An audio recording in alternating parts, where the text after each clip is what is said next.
Hey everyone, welcome to the channel. Guys, इस video में हम डिस्कस करने वाले हैं बार्ग के इंटरव्यू के एक्सपीरियंस के बारे में। तो बार्ग का रिजल्ट आ चुका है और बार्ग का जो पहला इंटरव्यू है, आई थिंक जो स्लॉट है वो 10 मई को है, परसों है। आज हम 8 मई को वीडियो रिकॉर्ड कर रहे हैं।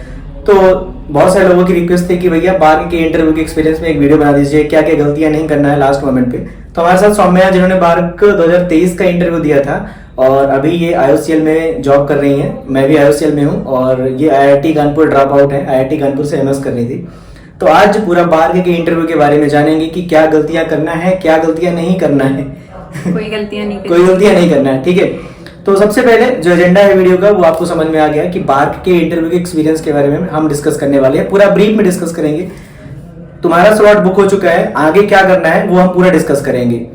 तो सबसे पहले सौम्या से मैं कुछ क्वेश्चंस पूछूंगा। मैंने बहुत सारे क्वेश्चंस लिख लिए हैं। तो आपका जो सिलेक्शन हुआ था बार्ग इंटरव्यू के लिए वो किस बेस पे हुआ था, गेट स्कोर या रिटन एग्जाम के बेस पे? मैं रिटन एग्जाम के थ्रू सिलेक्ट हुई थी इंटरव्यू के लिए।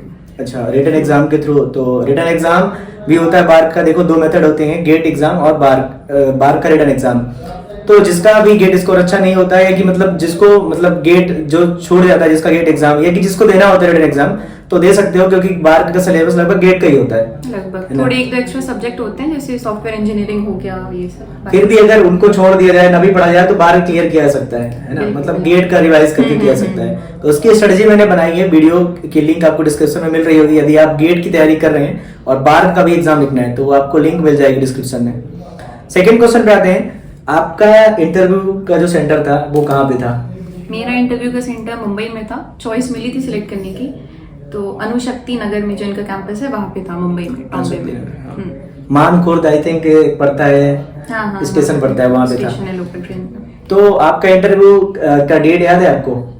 हाँ, 10 जून का था मेरा। अच्छा, 10 जून का था, ठीक है। अभी मतलब मई चल रहा है, ठीक है। 10 मई से स्टार्ट है, मतलब आपका स्लॉट लास्ट में था, ऐसा था? हाँ, वो सिलेक्ट करने का ऑप्शन था। तो मेरे कॉलेज के सेमेस्टर एग्जाम्स थे, तो हमने किया ही था डेलिबरेटली लास्ट का।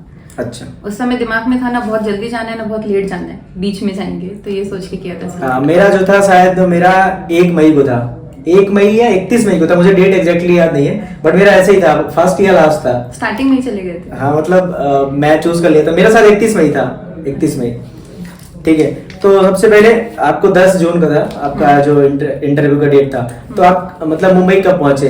10 को ही पहुंचे या उसके पहले पहुंचे? नहीं, ये रिस्क तो नहीं लेना था, क्योंकि डॉक्यूमेंट वेरिफिकेशन सुबह ही शुरू हो जाता है, तो मैं एक दिन पहले ही पहुंच गई थी। और मैं सबको सजेस्ट भी यही करूंगी, अगर आप लोकल भी हो महाराष्ट्र के या फिर मुंबई के, आप एक दिन पहले ही पहुंचो, क्योंकि सेफ साइड रहता है, कैंपस घूमो, अच्छा है, वहां से फेमिलियर हो जाओ। एक दिन पहले जाना बेटर है। और मुंबई मतलब ट्रैफिक या फिर मतलब मुंबई में मैं रहता हूँ, मतलब अभी रहता क्या हूँ, TCS में जॉब करता था, तो वहाँ का ट्रैफिक बहुत है। तो मतलब तुम एक्सपेक्ट कर सकते हो कि मतलब अगर ट्रैफिक फंस गया तो तुम्हारा मिस भी सकता है इंटरव्यू। तो 1-2 दिन पहले जाओ, थोड़ा सा रिलैक्स भी हो जाओगे वहाँ जाके आराम से। जो लोग बाहर से जा रहे हैं उनके लिए तो और होता है ना, बहुत बड़ा शहर है, कैसे कहाँ पहुंचेंगे, तो ये इम्पेशेंट बिहेवियर नहीं रहेगा। एक दिन पहले ही जाओ, ये बेटर है। तो आप लोगों ने स्लॉट बुक कर लिया होगा।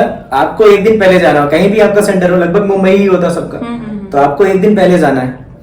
तो एक क्वेश्चन और है मेरा कि जैसे मैं तो अपने मामा के यहाँ रुक गया था, मेरे मामा मुंबई में रहते हैं, तो आप कहाँ पे रुकी थी? आपने कोई होटल लिया था या बात की तरफ से आपको रहने के लिए कुछ मिला था, अकोमोडेशन वगैरह?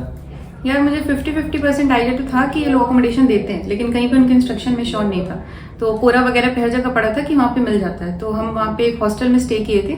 पर डे का 800 कुछ चार्ज था और first come first serve basis पे था, लिमिटेड रूम थे। पेरेंट्स के अलाउड नहीं रहता है, तो आप उनका अलग से इंतजाम देखना। बट 1-2 केसेस थे कि लास्ट में उनके पास रूम खाली रह गए, तो वहाँ पे पेरेंट्स को स्टे दिया गया था। बट खाना उस 800 में इंक्लूडेड नहीं है, आपको अलग से लेना पड़ेगा। ठीक है, मतलब 1500 रुपए खर्च हो जाएंगे। 1500, हाँ, 2 दिन रहते हो तो 1600। खाना बहुत एक्सपेंसिव नहीं है। अच्छा। छोटे से में अच्छा खासा बुफे रहता है, बट रूम का 800 है और जस्टिफाइड है। 3 की शेयरिंग का रूम रहेगा। बढ़िया है। मुंबई के सिटी में 800 में अगर रहने को मिल रहा है तो बढ़िया है। फर्स्ट कम फर्स्ट सर्व पहाड़ देखते हैं, बहुत प्यारा कैंपस है, तो जाओ यार, बढ़िया। ठीक है। तीसरा क्वेश्चन ये है कि ठीक है, चलो रहने का भी हो गया, अब इंटरव्यू डे पे आते हैं। तो आपका आप 9 को पहुंच गए, ये 9 वाली प्रोसीजर थी, हमने सब डिस्कस कर लिया। इंटरव्यू वाले दिन सबसे पहले मॉर्निंग में क्या हुआ, मतलब आपका जो प्रोसीजर है पूरा कब से स्टार्ट हुआ? मुझे याद है कि सबसे पहले डॉक्यूमेंट वेरिफिकेशन होता है, तो मेरा डॉक्यूमेंट वेरिफिकेशन 8 बजे स्टार्ट हुआ था। तो आपका कितने बजे हुआ था स्टार्ट? हमारा भी 8 बजे से ही स्टार्ट हुआ था। एक गलती ये नहीं करनी है, हम लोग पहले इतना बड़ा इंटरव्यू देने गए थे, तो मैं और मेरे साथ मेरी एक दोस्त गई थी, तो हम लोग बहुत ज्यादा तैयार होने लगे, क्या पहनेंगे, प्रॉपर सब कुछ वेल प्रेस्ड है। इसके चक्कर में हमारा ब्रेकफास्ट जो स्किप हो गया था, तो हम बहुत रश में थे, जल्दी जल्दी हम दूसरे जहाँ पे एक्यूमुलेट होना था वहाँ पे गए, फिर जल्दी जल्दी बैठाया गया, सारे डॉक्यूमेंट वेरिफिकेशन हुए। तो ये रश में नहीं रहना, क्योंकि 8 बजे बहुत जल्दी है, तो आप पहले से प्रिपेयर रहो, 1-1.5 घंटा अपनी ड्रेसिंग पे दो, अच्छे से सोच के क्या बिहेव करोगे, कैसे अंदर जाना है, एंड नाश्ता वगैरह अच्छे से करके जाना। बहुत हैवी नहीं करना है, क्योंकि आप ड्राउज फील करोगे।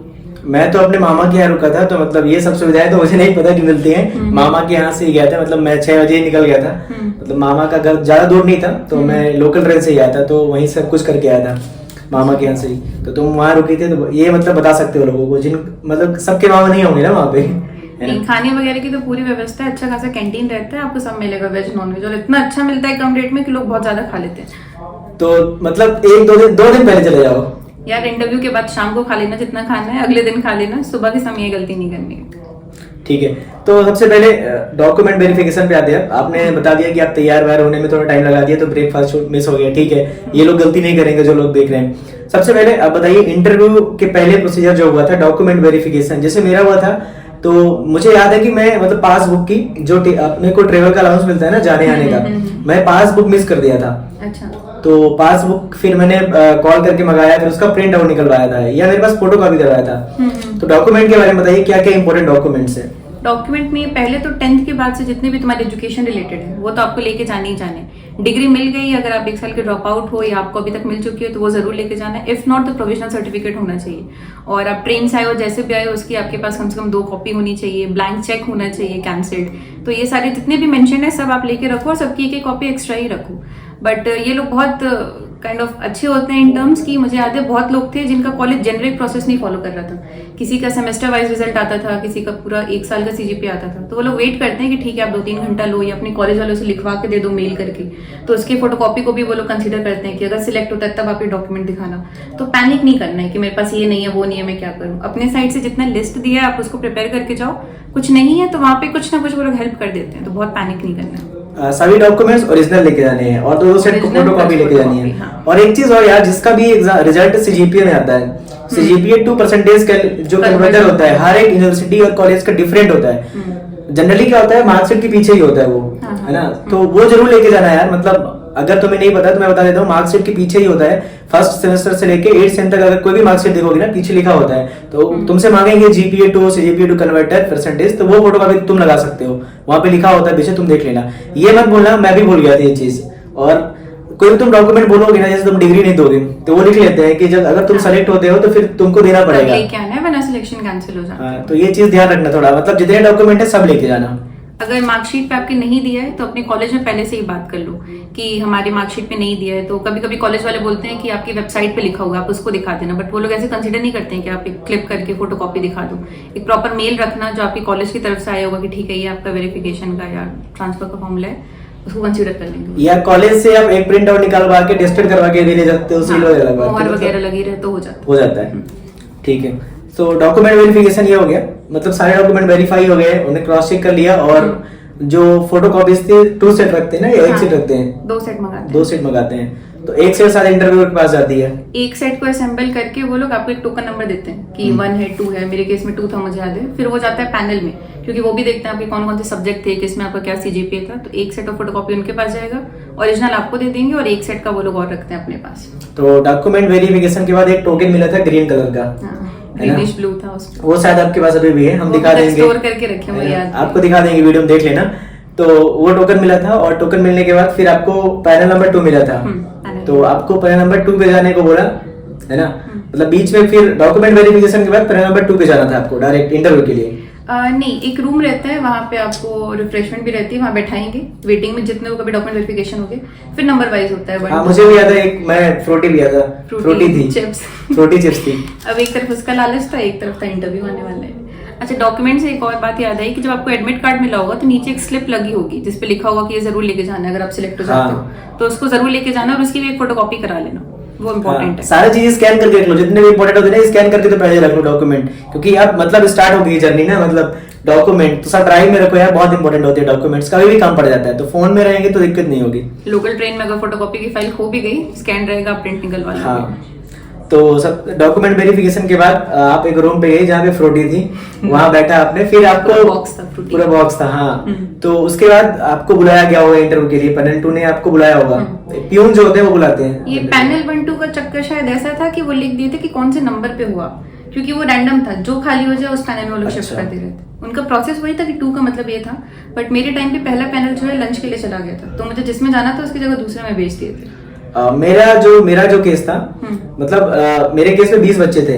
अच्छा। तो 20 बच्चों में सबसे पहले मेरा था, क्योंकि मेरे डॉक्यूमेंट सब क्लियर थे पूरे, तो मेरा पहला हो गया था।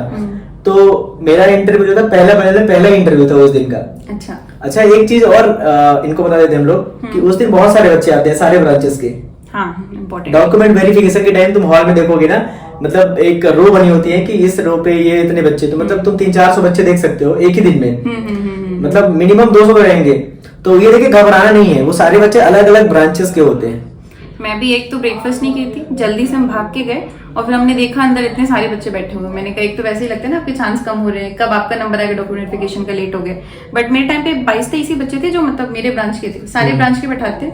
और एनपीसीएल करके भी है, उनका भी ऐसे बैठाए हुए थे वो लोग, उनका भी डॉक्यूमेंट वेरिफिकेशन चल रहा था। तो बहुत भीड़ देख के डरना नहीं है, और ऐसा भी नहीं कि यही 20-22 बच्चे, हर दिन ऐसे 20-22 बच्चे आ रहे हैं। तो ना अंडर कॉन्फिडेंट रहो ना ओवर कॉन्फिडेंट रहो, अपने ऊपर भरोसा रखो, अपने नॉलेज पे। ठीक है, तो वो जो टोकन मिला था वो लेके फिर आप इंटरव्यूअर के पास गई रूम में। तो आपने जब इंटर किया था रूम में, वो पूरा प्रोसीजर बताइए, क्योंकि मैं जो प्रोसीजर जो है ना, मैं क्वेरा पे और जीएफजी पे और यूट्यूब पे बता चुका हूँ अपना। तो वो वीडियो ये तुम लोग देख सकते हो अगर मेरा पर्सनली देखना है तो। आज हम मैम से डिस्कस कर रहे हैं। तो जब आपने इंटर किया रूम में, सबसे पहला मतलब इंसिडेंट क्या हुआ आपके साथ, और पूरा मतलब प्रोसीजर बताइए अब इंटरव्यू का। मेरे कॉलेज के टीचर बोलते थे कि लोग अपने अचीवमेंट्स में बताते हैं कि हम बाग का इंटरव्यू देने गए थे, तो तुम्हारा वो दिन तुम्हारे हिसाब से कस्टमाइज और बेस्ट होना चाहिए। तो मुझे पता था मैंने जो भी आंसर दूं मुझे स्माइल करते रहना हमेशा। मतलब दुनिया के जितने भी वरिष्ठ साइंटिस्ट हैं दुनिया के, इंडिया के, वो अपना 1 घंटा 1.5 घंटा आपके ऊपर दे रहे हैं, तो यही अपने आप में बहुत है। तो मैं अंदर घुसी, मैं बहुत नॉर्मली जाके बैठी, काफी काम थी, और लंच के बाद गए थे तो वो भी थोड़ी कम एनर्जी में थे, मैं भी थोड़ी कम एनर्जी में थी, बट उसको फेस पे नहीं दिखने दिया। तो बहुत पोलाइट क्वेश्चन पूछते हैं वो लोग 4-5 आपको कंफर्टेबल करने के लिए, कब आए हो, कहाँ से आए हो, कहाँ से हो, कॉलेज खत्म हो गया कि नहीं, ऐसे क्वेश्चन पूछने के बाद आपको एक व्हाइट शीट देंगे A4 साइज पे, उस पर लिखेंगे अपने फेवरेट सब्जेक्ट लिख दो। और एक चीज और ये पूछते हैं कि क्या तुमने IIT में एडमिशन लिया है, ये पूछते हैं। मतलब ये मेरे से पूछा था कि क्या तुम किसी IIT में काउंसलिंग किए हो, या मतलब कहाँ जॉब तुम्हारा प्लेसमेंट लगा, सारी चीजें पूछ लेते हैं कि तुम कॉलेज से अभी भी पास आउट हुए हो तो क्या बार ज्वाइन करना चाहते हो क्या। स्टार्टिंग में पूछ लेते हैं तुम्हारा मन है क्या ज्वाइन करने का। तो मैंने बोला था ऑब्वियसली सर, मैंने इसीलिए तैयारी की थी, बार मेरा ड्रीम था। बता देना तुम लोग भी ये। अच्छा, काउंसलिंग के टाइम पे आप लोग IIT बॉम्बे जरूर भरिएगा, आपकी रैंक जो आए या ना आए हो, क्योंकि उसमें एक ऑप्शन आता है चेकलिस्ट का कि अगर आपका उसमें हो जाता है तो वो स्पॉन्सर करता है बात खुद। तो IIT बॉम्बे में जब आप भरे रहेंगे तभी उसको टिक कर पाएंगे कि हाँ आपने भरा है काउंसलिंग के लिए। तो अगर अभी काउंसलिंग चल रही है कि खत्म हो गई, चल रही है काउंसलिंग, IIT बॉम्बे का जरूर भरिएगा आप लोग, इंडिपेंडेंट आपकी रैंक क्या आ रही है। ठीक, तो मैंने उनको बताया था सब लोगों को कि नहीं, मतलब IIT में मैं काउंसलिंग नहीं किया था, मैं मतलब मेरे पास TCS पे जॉब था, तो मुझे जॉब इंपॉर्टेंट लगी थी, और मैं PSU वगैरह भी देख रहा था स्टार्टिंग से ही। तो मैं मतलब बोल दिया नहीं मैं काउंसलिंग नहीं कर रहा हूँ सर, मेरा बार की टारगेट है, और मेरे मतलब बैकएंड पे एक जॉब थी TCS की, तो मैंने ये बोला था। ठीक है, तो फिर इंटरव्यू स्टार्ट हुआ था, वो मैंने वीडियो में शेयर किया। अभी तो आपकी बात चल रही है, तो आपके पास एक व्हाइट शीट आई, उस पर आपने फिर फेवरेट सब्जेक्ट लिखने को बोला आपको। वहां से बताइए फिर आगे। हमें सिमेट्रिकली पता रहता है ना अपने सीनियर्स का पढ़ के कि आपको 5 ही सब्जेक्ट लिखने हैं या कुछ भी, बट उन्होंने मुझसे ऐसा नहीं कहा था कोई काउंट के कितना लिखो। उन्होंने कहा जो आपको पसंद है, जो सब्जेक्ट पता है लिख दो। तो जब मैंने 5 सब्जेक्ट लिख दिए तो वो कहते हैं कि लगता है हमारी स्कीम बाहर रिलीज हो चुकी है। तो मैंने कहा मैम जनरल ये रहता है, तो मैंने इसलिए लिखा। उनका जो इंटरव्यू पैनल रहता है बहुत ही सिमेट्रिकल रहता है, काफी सिस्टमेटिक। 2-3 लेडीज रहेंगी, बाकी हर एज के रहेंगे, बहुत सीनियर होंगे जो शायद रिटायर होने वाले होते होंगे, कुछ मिडिल सीनियर होंगे। तो काफी अच्छे से कस्टमाइज करते हैं वो लोग पैनल को, और हर कोई आपसे बात करेगा। तो आपको एक चीज ये भी ध्यान देनी कि कुछ भी पूछ रहे हैं, जनरल ये भी पूछने की कहाँ से आए हो, तो जो पूछ रहा है उसको देख के तो बोलो, फिर सबकी तरफ भी देखना है। मतलब 1-to-1 कम्युनिकेशन ठीक है, बट सबको कंसिडर करना है। हाँ, अच्छा एक चीज और, मतलब जो इंटरव्यू पैनल थे, एक तो मतलब 60 साल का साइंटिस्ट कोई होंगे, मतलब उनको देख के डर लग जाएगा कि क्या पूछ लेंगे। मेरे केस में यही होता है। मैं बोल रहा था कि मतलब पहली बात तो मीडियम का भी एक खेल होता है ना कि मतलब पूछ लेते हैं कि हिंदी में कंफर्टेबल है इंग्लिश में, तो मैं तो हिंदी बोल दिया था स्टार्टिंग में। आपने क्या बोला था? मुझसे लैंग्वेज का नहीं पूछा था, उन लोग ने इंग्लिश में ही बात करना शुरू की, तो मैं इंग्लिश में ही बोल रही थी। तो आप लोग टेंशन मत लो, वहाँ पे हिंदी इंग्लिश का कोई ऐसा नहीं है, मतलब जो भी मीडियम तुम कंफर्टेबल हो, वहाँ हमको नॉलेज से मतलब है, मीडियम से नहीं मतलब है। बट स्टिल कोशिश करना कि बाइलिंगुअल मत हो, हिंदी बोल रहे हो तो हिंदी बोलो, इंग्लिश बोलो इंग्लिश बोलो, खैर उससे कोई फर्क नहीं पड़ेगा, लेकिन एक पर्सनालिटी डिपेक्ट करता है वो। साइंटिस्ट वाली पर्सनालिटी समझ रहे हो कैसी होती है, वो होनी चाहिए। ठीक है। अधिकतर साउथ इंडियन रहेंगे, तो वो इंग्लिश में कुछ पूछ भी रहे हैं, जैसे मुझे साउथ इंडियन की इंग्लिश बहुत अच्छी नहीं समझ में आती है, तो बहुत धीमे धीमे सुनो, नहीं आ रहा है समझ में तो पोलाइटली पूछ लो, सर आप अपना क्वेश्चन प्लीज रिपीट कर लीजिए। ये नहीं कि उन्होंने पूछा है कि आप बस तुरंत आंसर देना स्टार्ट कर दो, जैसे वो बोल रहे हैं कुछ सेकंड का पॉज लो फिर अपना आंसर दो, या क्वेश्चन नहीं समझ आया उनसे पूछो, ये गलती नहीं करनी है कि तुरंत बोल देना है। तो आपको 5 सब्जेक्ट लिखने के लिए बोला, मतलब फेवरेट सब्जेक्ट। मुझे तो मतलब ऐसा बोलता है कि 4-5 सब्जेक्ट लिख दो अपने फेवरेट। अच्छा। तो मैं सबसे पहले सीएन लिख दिया था, कंप्यूटर नेटवर्क। और मतलब सीएन मतलब इतना पढ़ा था ना अपन 11वीं साल से कि लग रहा था कि नहीं सीएन में सब आता है, लेकिन जब प्रैक्टिकल पूछा तो फिर समझ में नहीं, अभी हमने गेट के लिए पढ़ा है। तो जो सब्जेक्ट मतलब कॉन्फिडेंट हो वही सब्जेक्ट लिखना। तो आपने 5 सब्जेक्ट कौन कौन से लिखे थे वो बता दीजिए। मैंने कंप्यूटर नेटवर्क लिखा था, ऑपरेटिंग सिस्टम लिखा था, थ्योरी ऑफ कंप्यूटेशन लिखा था, डेटा स्ट्रक्चर्स एल्गोरिथम लिखा था, और ओएस रह गया ना, नहीं सीओए रह गया, सीओए लिखा था। ये 5 सब्जेक्ट लिखा था, सीओए, ओएस, टीओसी, सीएन और एल्गो, डीएस एल्गो। अच्छा। मैंने तुरंत मुझसे क्वेश्चन पूछा, डीबीएमएस नहीं पसंद है तुम्हें? मैंने कहा सर डीबीएमएस भी पसंद है, लाओ मैं एक और पॉइंट लिख देती हूँ डीबीएमएस। सेम मैं भी 5 लिखा था, फिर मैं बढ़ते बढ़ते 9 हो गए थे। तो वो आपको नहीं बनना, मतलब आप बता देना कोई रीजन कि सर ये मतलब थोड़ा सा मैंने प्रैक्टिकल नहीं पढ़ा है इसका, ऐसे मतलब कुछ बहाना मार देना एक अच्छा सा।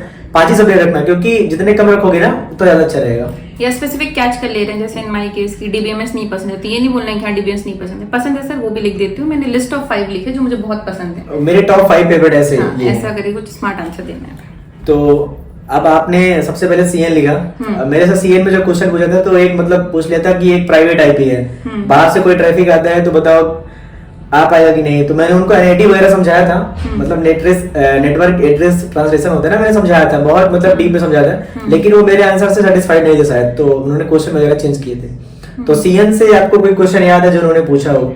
मुझसे सबनेटिंग करवाते गए, वो जो अपन वो बेसिक क्वेश्चन नहीं फॉलो करते थे, सर्कल पे उसको पार्ट करते जा रहे हैं, हाँ, तो वो मुझे याद है 5-6 डिजिट तक उन्होंने मुझसे करवा दी थी। अच्छा। और सबसे तुरंत पूछना अब कितना होगा, अब कितना होगा, अब कितना होगा। तो इस क्वेश्चन पे मैंने अच्छा खासा टाइम गया था।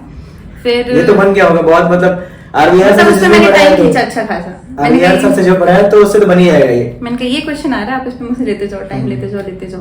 1-2 एल्गोरिथम के बारे में उन्होंने मुझसे पूछा था, और टोकन रिंग के बारे में पूछ रही थी, बट बगल में मैम बैठी हुई थी, उन्होंने क्वेश्चन चेंज कर दिया। मैं बच गई क्योंकि टोकन रिंग गेट में उतना था नहीं, और मैं पढ़े नहीं थी, मैंने कहा भोलेनाथ बचा लिया। उन्होंने क्वेश्चन चेंज कर दिया था। अच्छा, सीएन में सबनेटिंग तो क्वेश्चन मतलब इजी भी पूछ सकते हैं, देख लो इजी पूछ लिया, टफ पूछ लिया। सीआईडीआर के बारे में पूछा था कि क्यों हम इससे इधर पे स्विच हुए, क्या है एक्चुअल में। उनको उस समय फुल फॉर्म नहीं चाहिए कि आप उसका फुल फॉर्म बताओ, क्यों क्या शॉर्टकमिंग इसमें थी, हम इसमें आए, ये सब चीजें उनको। नोट्स रिवाइज कर लिया, नोट्स से ही पूछने वाले हैं, ठीक है। तो सीएन से आपने बता दिया, अब ओएस से क्या पूछा था आपको? ओएस से कोई क्वेश्चन याद हो? ओएस में वो सेमाफोर के बारे में पूछना शुरू किए थे मुझसे। फिर ऐसा करते करते उन्होंने मुझसे कहा कि ये तो आपने ओएस में बता दिया, अब आप इसको प्रैक्टिकल लाइफ में कैसे कर सकते हो। फिर 1-2 मुझे P1 P2 ऐसे प्रोसेसेस दिए कि एक सेमाफोर से कैसे कर सकते हो। एक था मुझे एग्जैक्ट नहीं याद आ रहा, वो 2 से बहुत इजीली आ जाता, और वो 1 से सॉल्व हो भी नहीं सकता था। तो उन्होंने मुझसे कहा कि इसको 1 से करके दिखाओ। तो मैंने 4 मिनट लिया, 5 मिनट लिया, फिर मुझे लगा कि या तो मुझे नहीं आ रहा है या तो ये मुझे फंसा रहे हैं। तो मैं इतनी श्योर भी नहीं थी कि मैं कहूँ कि नहीं सर 1 में ही नहीं हो पाएगा, 2 ही चाहिए। मैंने कहा सर मेरा बेस्ट आंसर तो ये है कि मैं 2 से कर दूंगी, हाँ अगर और ऑप्टिमाइज हो सकता है तो मैं, अगर आता है मुझे इसका सोल्यूशन तो मैं आपको बताऊंगी बीच ऑफ द क्वेश्चन में, लेकिन अभी फिलहाल 2 ही होगा। फिर उन्होंने बाद में कहा ठीक है, मुझे लगा था कि आप 5-10 मिनट और स्ट्रेस करोगे, तो ये पॉइंट उन्हें अच्छा लगा था, मैंने इमीडिएट बोल दिया। अच्छा, मतलब जो नहीं आता है तो तुरंत बता, मतलब ऐसे मतलब नाटक नहीं करना है कि सर मेरे को तो मैं सोच रहा हूँ, मतलब तुम्हें समझ में आ जाएगा तुम्हें आता है कि नहीं आता है। ये सबसे नेगेटिव पॉइंट है, ये मतलब कॉलेज का वाइवा नहीं है कि हमें खींचना है, सोच रही हूँ, क्योंकि वो आप पे मैक्सिमम 1.5 घंटा देंगे, मेरे केस में 1.25 घंटा दिया था। तो अगर मुझे कोई क्वेश्चन नहीं आ रहा है, मैं नाटक कर रही हूँ उनके सामने अच्छा बनने के लिए कि हाँ आ रहा है, तो मैं मेरा टाइम बर्बाद कर रही हूँ। इससे अच्छा मैं बोल दूँ कि सर मेरे ख्याल से अभी तक ये है, आता है, अगर मुझे आंसर याद तो मैं बताती हूँ, वरना मैं घर जाके पढ़ूंगी। तो जो बचा टाइम है उसमें शायद आपके फेवरेट सब्जेक्ट से कोई और क्वेश्चन पूछ लें, वो आपको बहुत अच्छा आता है, तो उसमें आप अपना इंप्रेशन छोड़ सकते हो। तो इसका ध्यान देना कि किसी भी एक क्वेश्चन को पकड़ के नहीं बैठना है। तो ओएस से सेमाफोर पूछ लिया। अच्छा, उसके अलावा आपने डीएसएलओ लिखा था, डीएसएलओ से क्या क्वेश्चन पूछा था याद है? डीएसएलओ में उन्होंने मुझे कहा था कोड करके दिखाओ, पोस्ट ट्री, सारे pre order, post order, in order. तो थ्योरी वाइज तो सब पता था, दिया हो जल्दी जल्दी कैसे करना ट्रिक में। तो आपको क्या एरे दिया हुआ था, क्या दिया हुआ था डेटा स्ट्रक्चर, किसके थ्रू आपको इंप्लीमेंट करना था? ट्री का लिंक लिस्ट दी थी उन्होंने। अच्छा, लिंक लिस्ट के थ्रू करना था, ओके ठीक है। मेरे केस में जो था डीएसएलओ में ना, तो मैं पहले तो ओएस को मैंने भी लिखा था, उसमें मैसेज पासिंग पूछा था मेरे से। अच्छा। मैसेज पासिंग के बाद वो घुसते गए और मतलब डीप में फिर मेमोरी मैनेजमेंट वगैरह पूछे, तो मेमोरी मैनेजमेंट तो पढ़े थे, मैसेज पासिंग का थोड़ा थोड़ा याद था मुझे, बट उतना अच्छा कॉन्फिडेंट नहीं था मैं, क्योंकि गेट में नहीं है ना मैसेज पासिंग। तो ये पूछा ओएस में वर्चुअल मेमोरी उनका फेवरेट टॉपिक है, पढ़ लेना जो ओएस लिखने वाले हो। और तो और मतलब ऐसे नहीं कि जब थ्योरी में पढ़े हो, जैसे हम लोग गोती सर से पढ़े थे तो अच्छा खासा बोलते हो। मुझे याद है मैंने जितने थ्योरी के आंसर दिए थे उनको गुड, वेरी गुड या फिर अच्छा एक्सप्रेशन दिया था उन्होंने, गेस्चर पसंद आ रहे थे। बट जब वो प्रैक्टिकल में घुसने जाते हैं ना कि एक्चुअल में ये जो मेमोरी है, अच्छा ये एनवीडिया कंपनी की जो बन रही है, तो वो प्रैक्टिकल नॉलेज मेरी थोड़ी कम थी। सबकी होती है गेट की तैयारी करने वालों की। अच्छा, तो डीएसएल में आपसे ट्रिक पूछा था, मेरे से जो डीएसएल में था ना, उन्होंने बोला कि ये जो क्यू है ना, एरे के थ्रू क्यू इम्प्लीमेंट करो। तो अपन करते हैं क्यू इम्प्लीमेंट। उसके अलावा उन्होंने बोला कि मतलब मेमोरी बचानी है, अपन दोनों साइड से भी कर सकते हैं ना। और एक सर्कुलर क्यू भी होती है, तो वो भी मतलब 3-4 क्यू मुझे इम्प्लीमेंट करवा ली मेरे से। फिर बोला कि चलो इस टैग से करो। तो वो कोड में लिखा था, पूरा कोड लिख दिया था, लेकिन मैंने सूडो कोड लिखा था। तो उन्होंने बोला कि इंट कहाँ लिखा तुमने, है ना। तो सारी चीज समझ रहे, मतलब बेसिक चीज पूछ रहे कि इंट क्या होता है, हैज इनपुट पूछ लिया था मेरे से क्या होता है ना। मेरी फ्रेंड से पूछा था कि 2 स्टैक के थ्रू जैसे क्यू इंप्लीमेंट करते हैं, 2 क्यू से स्टैक करते हैं, तो उसमें उसको सेमीकोलन के लिए पकड़ा था कि ये कोड तो आपका चलेगा ही नहीं। तो ऐसा नहीं है कि आप बस लिख के बता दो एबीसी, पूरा लिखना, कोड जो भी लिखना, मतलब पूरा लाइब्रेरी जो है वहां से इंक्लूड करना। और मेरे से एक चीज और पूछा था, जैसे अपन मैक्स यूज करते हैं ना, जो मैक्सिमम नंबर होती है 10 की पावर 9 कुछ होती है ना ऐसे, तो मैंने मैक्स यूज कर लिया था वहां पे। मतलब मैक्सिमम इन्होंने एक क्वेश्चन दिया था, सेकंड मैक्सिमम निकालने का एक क्वेश्चन और था एरे में ही, तो मैंने मैक्स यूज कर लिया था। तो उन्होंने बोला कि बताओ मैक्स मतलब कहाँ, कौन सी लाइब्रेरी में प्रेजेंट है। अच्छा, तो मतलब जो भी बताना कॉन्फिडेंट रहना, मतलब वो पकड़ लेंगे छोटे छोटे क्वेश्चन में, साइंटिस्ट है तो पकड़ लेंगे। इन सब पे श्योर नहीं हो तो नॉर्मल यूज कर लो, ए बी से बड़ा है, बी ए से बड़ा, मतलब जितना कम से कम फंक्शन यूज कर पाओ। अगर आपको इन डेप्थ नहीं पता है तो आप उतना बेसिक यूज करो। तो डीएसएल को हो गया आपका, और ओएस हो गया, सीएन हो गया। एक आपने सीओए लिखा था।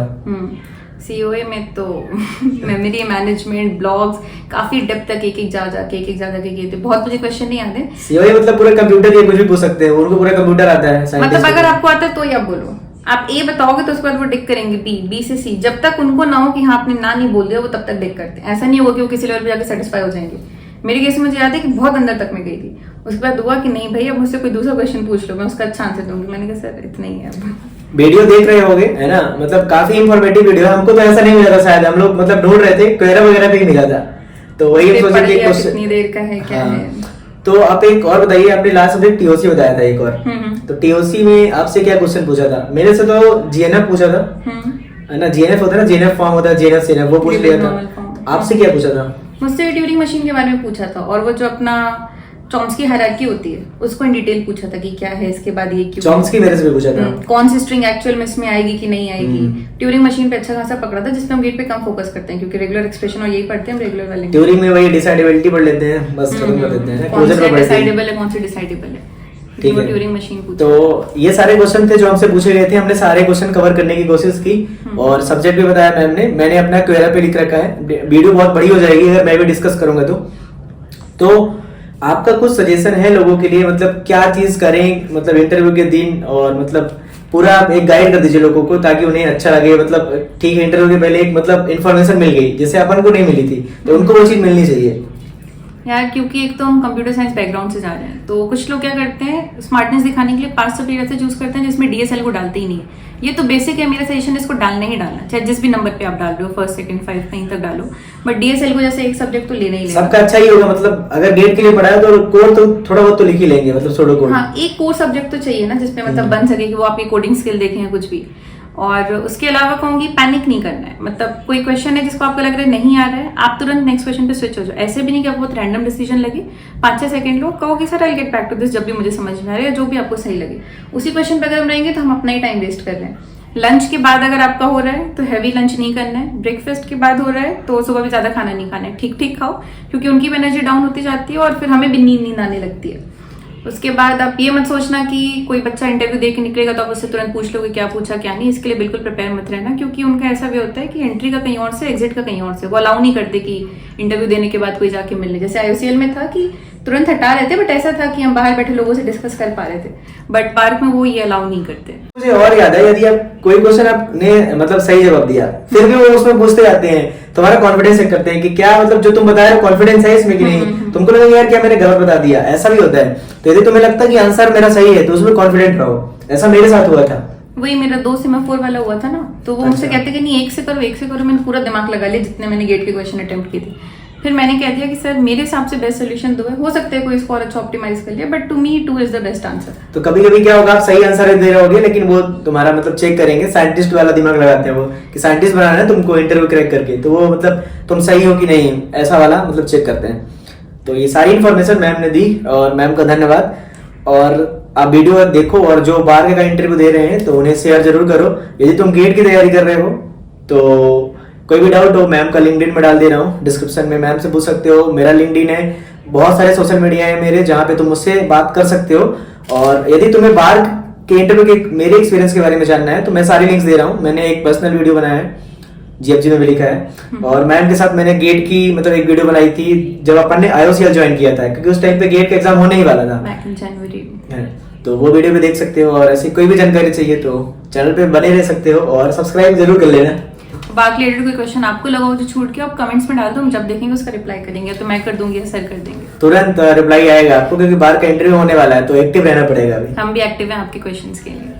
ओके, थैंक्स यार for watching, all the best for BARC exam. और फोड़ के आना, बताना कैसा गया interview. Okay, all the best.